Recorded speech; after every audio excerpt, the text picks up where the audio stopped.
Alcohol की अम्लीय प्रवृत्ति लिखना।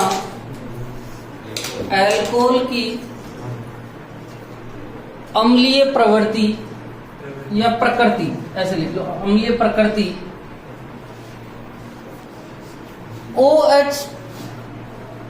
OH बंध के ध्रुवीय होने के कारण होती है।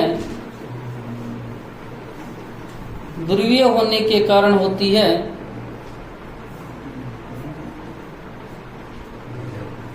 ध्रुवीय होने के कारण होती है। लिखना 3 डिग्री अल्कोहल में 3 डिग्री अल्कोहल में 3 R समूह ऑक्सीजन पर 3 R समूह प्लस I प्रभाव के द्वारा, ऐसे लिखना, 3 R समूह प्लस I प्रभाव के द्वारा ऑक्सीजन के चारों ओर इलेक्ट्रॉन घनत्व बढ़ा देते हैं। ऑक्सीजन के चारों ओर इलेक्ट्रॉन घनत्व बढ़ा देते हैं, जिसके कारण OH बंध आसानी से नहीं टूटता है। जिसके कारण OH बंध आसानी से नहीं टूटता है और उसकी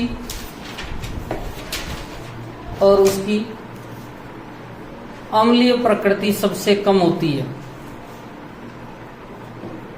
और उसकी अम्लीय प्रकृति सबसे कम होती है। नेक्स्ट पॉइंट नीचे लिखना, अम्लीय प्रकृति सबसे कम होती है। नेक्स्ट पॉइंट लिखो, OH बंध। नेक्स्ट पॉइंट लिखो, OH बंध जितना अधिक ध्रुवीय होता है, OH बंध जितना अधिक ध्रुवीय होता है उसकी अम्लीयता उतनी ही अधिक होती है। उसकी अम्लीयता उतनी ही अधिक होती है। उसकी अम्लीयता उतनी ही अधिक होती है। तो आपको कहते हुए कोई कि 1 डिग्री 2 डिग्री और 3 डिग्री अल्कोहल में सबसे ज्यादा अम्लीय कौन है भैया? 1 डिग्री। क्यों है तो बता देंगे। नेक्स्ट क्वेश्चन लिखो, ROH की अम्लीयता। क्वेश्चन लिखो, ROH की अम्लीयता। ROH की अम्लीयता HOH से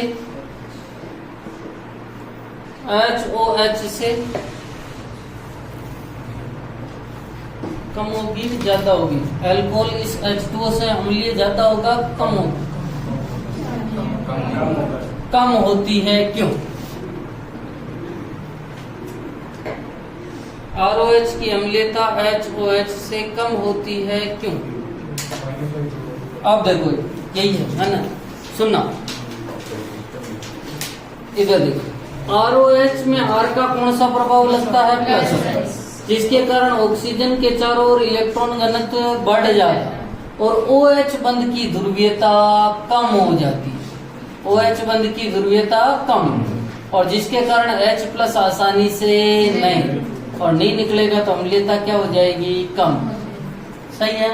तो मैं कह दूं, इधर देखना, R का कौन सा प्रभाव है? माइनस है। सही है। तो प्लस आई, तो ऑक्सीजन पर इलेक्ट्रॉन घनत्व बढ़ जाएगा।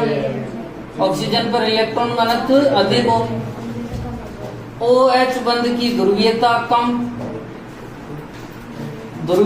कम हो जाएगी और ध्रुवीयता कम हो जाएगी तो अम्लीयता भी क्या हो जाएगी, कम। यही बात लिखनी है मुझे, लिखना। लिखो आरओएच में OH में OH समूह R से जुड़ा होता है,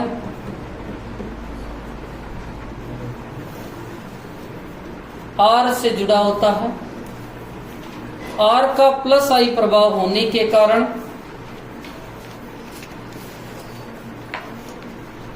R का प्लस आई प्रभाव होने के कारण प्लस आई ऑक्सीजन पर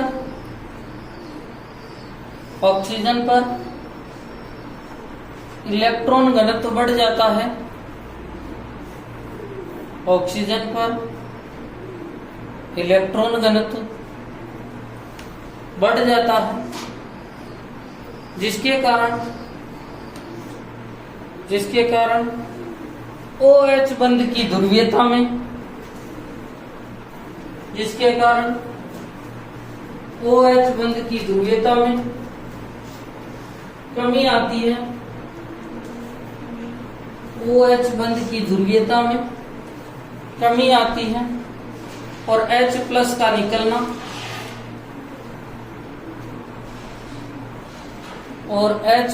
निकलना कठिन हो जाता है और H प्लस का निकलना कठिन हो जाता है और अम्लीयता घट जाती है और अम्लीयता घट जाती है और अम्लीयता क्या हो जाती है, घट जाती है। उतारो जल्दी से इसको, ये नीचे वाला पॉइंट उतारना।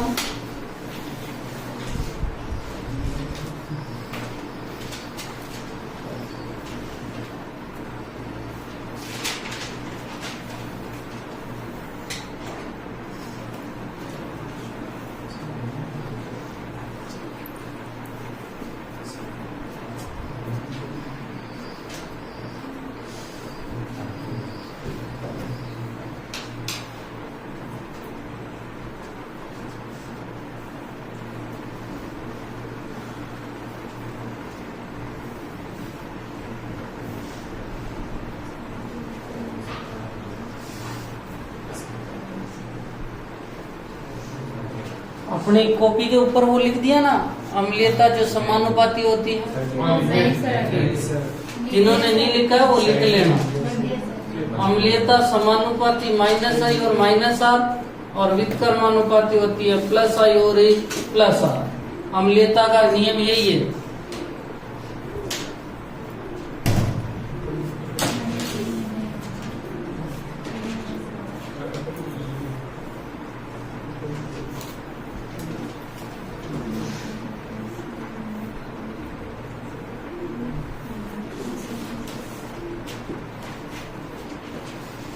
लिख लिए?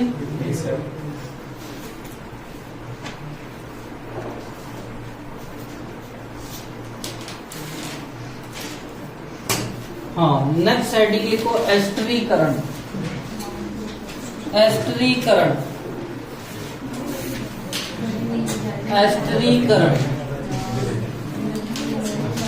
हाँ, लिखना। एस्टरीकरण का मतलब होता है एस्टर का बनना। लिखो एल्कोहल। हाँ, इसके अंदर लिखना एस्टरीकरण में लिखो जल्दी से। एल्कोहल कार्बोक्सिलिक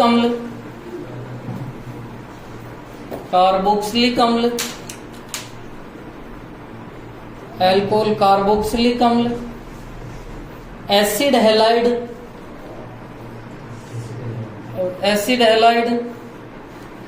व एनहाइड्राइड के साथ क्रिया कर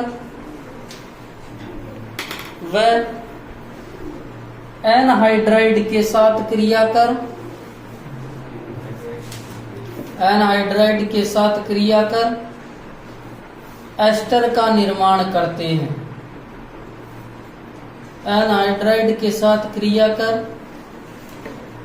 एस्टर का निर्माण करते हैं। इधर देखो, सबसे पहले तो मुझे ये बताओ कि ये इसमें कौन सा क्रियात्मक समूह है भैया? कार्बोक्सिलिक अम्ल। क्या है भैया? कार्बो। ठीक है, ये कौन सा क्रियात्मक समूह है भैया? एस्टर। ठीक है, और इसका नाम क्या है भैया? Acid halide. क्या नाम है भैया? Acid halide. उसने कहा कि एल्कोहल जो होता है वो कार्बोक्सिलिक अम्ल के साथ, ठीक है, दूसरा एसिड हैलाइड के साथ, और तीसरा एनहाइड्राइड के साथ जो है। इधर देखो, एक मिनट। उसने कहा कि एल्कोहल जो होता है, एल्कोहल में भी कौन से बंध वाले रिएक्शन पढ़ रहे हैं? कौन सा बंध विदलन पढ़ रहे हैं? OH बंध। कौन से बंध विदलन की? OH। देखो इधर, उसने कहा कि एल्कोहल जो है, और एल्कोहल होता है ROH, इसकी क्रिया कार्बोक्सिलिक अम्ल के साथ, मतलब RC≡OH। ठीक है, पहली। दूसरी जो अपन पढ़ रहे हैं वो एसिड हैलाइड, और ये होता है एसिड हैलाइड RCOOCl। इसकी क्रिया किसके साथ में करवाएंगे? ROH। ठीक है, और तीसरा कहा था एनहाइड्राइड, और एनहाइड्राइड होता है RC≡OCOOR, और इसकी क्रिया किससे करवानी है? ROH। आपको पता है कि अभी अपन पढ़ रहे हैं OH बंध विदलन वाली रिएक्शन। ये कार्बोक्सिलिक अम्ल है और ये है एल्कोहल। इन दोनों की रिएक्शन करवाएंगे सांद्र H2SO4 की उपस्थिति में।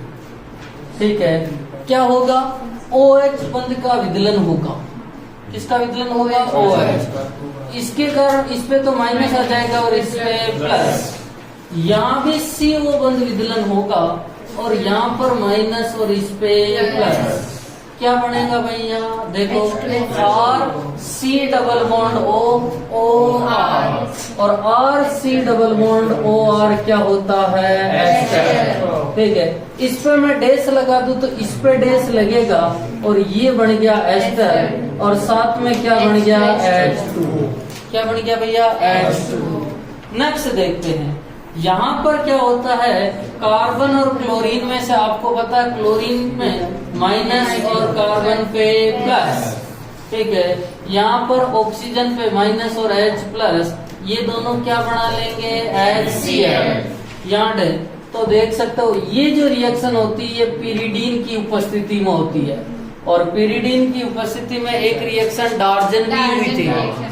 ठीक है, वही पढ़ते थे। ठीक है, तो यहाँ क्या बनेगा? देखो, RC≡OOR, RC≡OOR, और इसका नाम भी क्या होता है? एस्टर। साथ में क्या निकलेगा? HCl।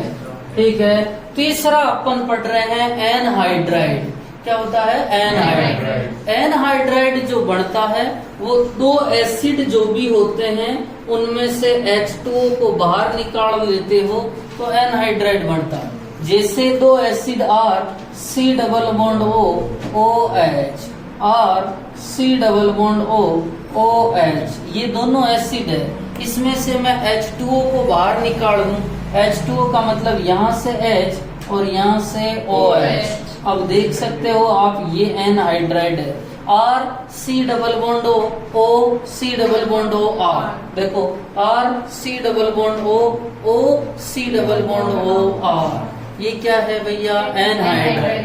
अब इस एनहाइड्राइड की क्रिया एल्कोहल के साथ में करवाई जा रही है, और एनहाइड्राइड की क्रिया एल्कोहल के साथ में करवाई जाएगी। यहाँ से OH बंध मतलब माइनस और प्लस, यहाँ से बंध टूटेगा, इस पे माइनस और इस पे प्लस, ये दोनों क्रिया करेंगे। पहले अपने ये बना ले RC≡OOR, सही है ना? ठीक है, नेक्स्ट बात करते हैं कि सर यहाँ क्या बनेगा? देखो, RC≡OOH, एसिड बनेगा एक। क्या बनेगा? एसिड। RC≡OOH, ये बन गया अपने एस्टर, और ये क्या बना, कार्बोक्सिलिक अम्ल। क्या बना भैया, कार्बोक्सिलिक अम्ल बना। अब सुनना कि एक अपने सैलिसिलिक अम्ल होता है, कौन सा अम्ल होता है, सैलिसिलिक अम्ल, और वेरी इंपॉर्टेंट है क्योंकि इससे एक दवाई बनाई जाती है। और सैलिसिलिक अम्ल क्या होता है कि अपने फिनोल जो होती है, फिनोल यही होती है, इसकी ऑर्थो स्थिति पे C डबल बॉन्ड OH होता है और इसका नाम होता है सैलिसिलिक अम्ल। एक और होता है एल्डिहाइड, सैलिसल्डिहाइड, उसमें क्या होता है, ये तो है सैलिसिलिक अम्ल, ठीक है। सैलिसल्डिहाइड बनाऊंगा तो कैसे बनाऊंगा, फिनोल की ऑर्थो स्थिति पे CHO समूह होता है तो उसे सैलिसल्डिहाइड क्या हो जाता है, क्या कहा जाता है, सैलिसल्डिहाइड, ठीक है। ये होता है सैलिसिलिक अम्ल और इसकी क्रिया एसिटिक एनहाइड्राइड से करवाई जाती है। किससे करवाई जाती है, एसिटिक एनहाइड्राइड। नाम देखना, एसिटिक एनहाइड्राइड। और एसिटिक एनहाइड्राइड जो बनता है, दो एसिटिक अम्ल में से H2O निकाल दो तो वो एनहाइड्राइड बन जाता है। पहले मैं दो एसिटिक अम्ल बना रहा हूं, देखो। एसिटिक अम्ल होता है CH3 C double bond OH, यही होता है ना एसिटिक अम्ल, ठीक है। इधर भी CH3 C double bond OH। और अपन ने कहा था दो एसिटिक अम्ल है, उसमें से क्या निकाल दो, H2। क्या निकाल दो भैया, H2। ये H और ये OH, ये बन गया आपके एसिटिक एनहाइड्राइड। अब देखो एसिटिक एनहाइड्राइड की क्रिया करो, देखो ये तो है एसिड, ठीक है, और ये क्या है भैया, एनहाइड्राइड। क्या है भैया, एनहाइड्राइड। और इन दोनों की क्रिया करवानी है अपने को, तो कैसे होगी देखो, ठीक है। यहां से अब अपन बात करें कि यहां से OH बंध तोड़ो और यहां से CO बंध तोड़ो, इसमें माइनस, इसमें प्लस।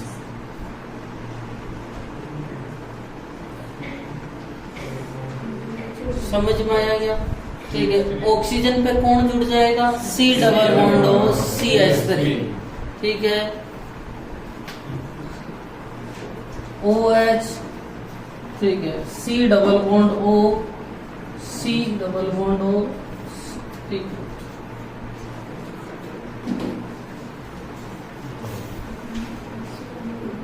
हाँ एक मिनट भैया,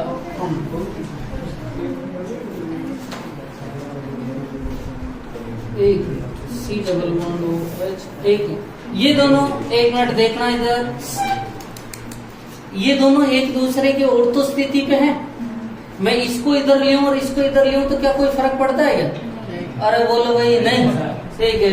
या अपन OH बंद पढ़ रहे हैं, ये OH बंद है ना, और आपको पता है OH बंद में से क्या टूटता है, OH बंद ही टूट रहा है और OH बंद टूट रहा है, ठीक है साहब।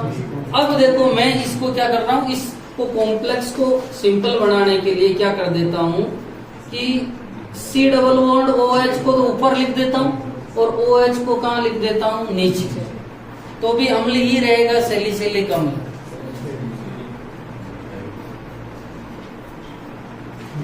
क्योंकि IUPAC नाम तो यही रहेगा, 2 हाइड्रोक्सी बेंजोइक अम्ल, ठीक है। Plus CH3 C double bond O C double bond O CH3, और इसका नाम होता है एसिटिक एनहाइड्राइड। क्या नाम होता है, एसिटिक एनहाइड्राइड।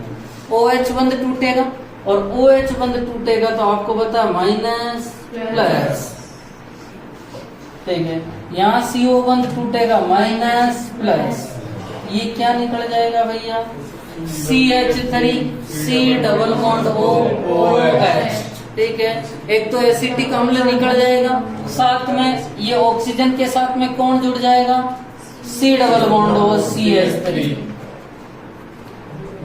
O सॉरी ऊपर तो रहेगा COOH O C double bond O CH3, इसका नाम होता है एसिटिल सैलिसिलिक अम्ल। क्या नाम होता है, एसिटिल सैलिसिलिक अम्ल। और साथ में क्या निकलेगा, CH3 C डबल OH, इसको एक दवाई के नाम से जाना जाता है और दवाई का नाम क्या है? एस्प्रिन। क्या नाम है? एस्प्रिन। ठीक है, इसका प्रयोग जो होता है वो कई एनाल्जेसिक के रूप में किया जाता है। पीड़ाहारी, लिखो जल्दी से। अरे दर्द निवारक दवाई के पेन किलर।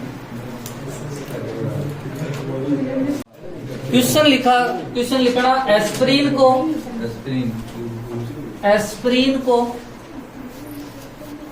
एस्प्रिन को खाली पेट या भूखे पेट नहीं लेना चाहिए, क्यों? एस्प्रिन को खाली पेट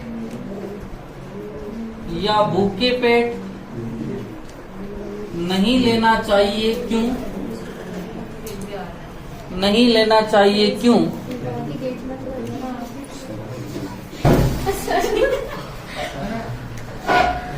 एस्प्रिन को खाली पेट या भूखे पेट नहीं लेना चाहिए, क्यों?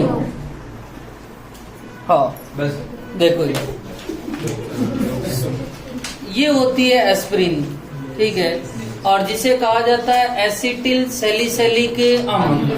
क्या कहा जाता है? एसिटिल सैलिसिलिक अम्ल। ठीक है, अब देखो, ठीक है, एसिटिल सैलिसिलिक अम्ल जो होती है ये एस्प्रिन है।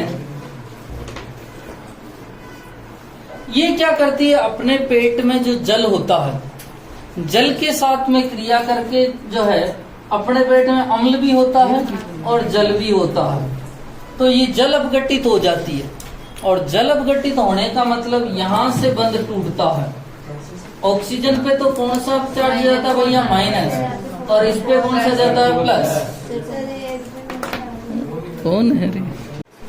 अब देखो एक मिनट, जल अपघटित होने का मतलब वो टूट रहा है H प्लस और OH माइनस। ठीक है, अब देखो H प्लस OH माइनस। ठीक है, अब ऑक्सीजन माइनस है तो इधर कौन जाएगा भैया? H plus. ठीक है, और इधर कौन जाएगा भैया? OH minus. तो अब देखो ये एक तो बनेगा OH और COOH, यही बनेगा। देखो OH और नीचे कौन? ऑर्थो स्थिति पे कौन जुड़ा हुआ है? COOH। इसका नाम होता है सैलिसिलिक अम्ल। क्या नाम होता है? सैलिसिलिक अम्ल। और साथ में बढ़ता है, ठीक है, CH3 C double bond O OH, CH3 C double bond O OH, और इसे कहा जाता है एसिटिक अम्ल। क्या कहा जाता है? एसिटिक अम्ल। अब सुनना आंसर। एस्प्रिन पेट में जाकर जल अपघटित होकर अम्ल बनाता है, और अम्ल कौन कौन से हैं? सैलिसिलिक अम्ल और एसिडिक अम्ल, जिसके कारण आमाशय की दीवारों को ये क्षतिग्रस्त कर देता है। इसी कारण एस्प्रिन को भूखे पेट या खाली पेट नहीं लेना, क्योंकि अपना खाली पेट है और खाली पेट में आपको पता है कि कुछ मात्रा में तो HCl होता है अपने आमाशय में, और जल भी है, तो दोनों मिलके ये जल अपघटन का काम करेंगे एस्प्रिन के साथ। जल अपघटन होते ही सैलिसिलिक अम्ल और एसिटिक अम्ल बन जाएंगे, जिसके कारण अम्ल की मात्रा अपने आमाशय में बहुत ही ज्यादा है, जिसके कारण वो आमाशय की जो दीवार है, ठीक है, और दीवारों को ये जो है विघटित करने का काम होता है। और इसी कारण कहते हैं ना अपन, कई बार पेट में अल्सर हो रहा है। अल्सर का मतलब होता है कि आमाशय की जो सबसे आमाशय में जो बाहरी परत होती है, सबसे आंतरिक परत, उसको विघटित करने का काम कर देता है। समझ में आ गई? ठीक है, तो लिखना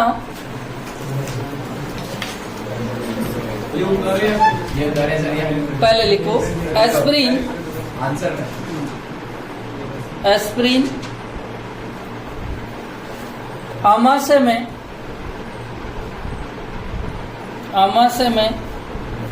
जल अपघटित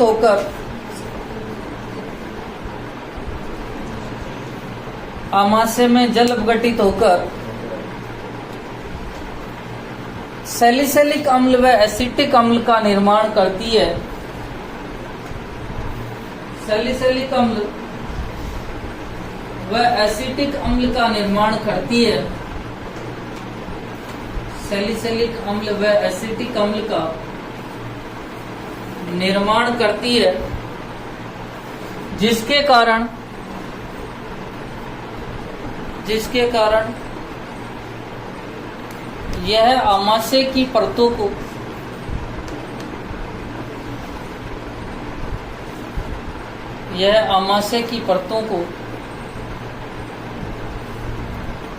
जिसके कारण यह आमाशय की परतों को विघटित कर देती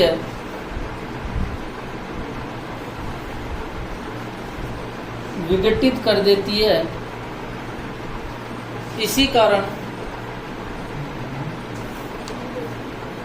इसी कारण एस्पिरिन को खाली पेट नहीं लेना चाहिए। इसी कारण एस्पिरिन को खाली पेट नहीं लेना चाहिए। लिख दिया? ठीक है, लिखो जल्दी से ये बढ़ो।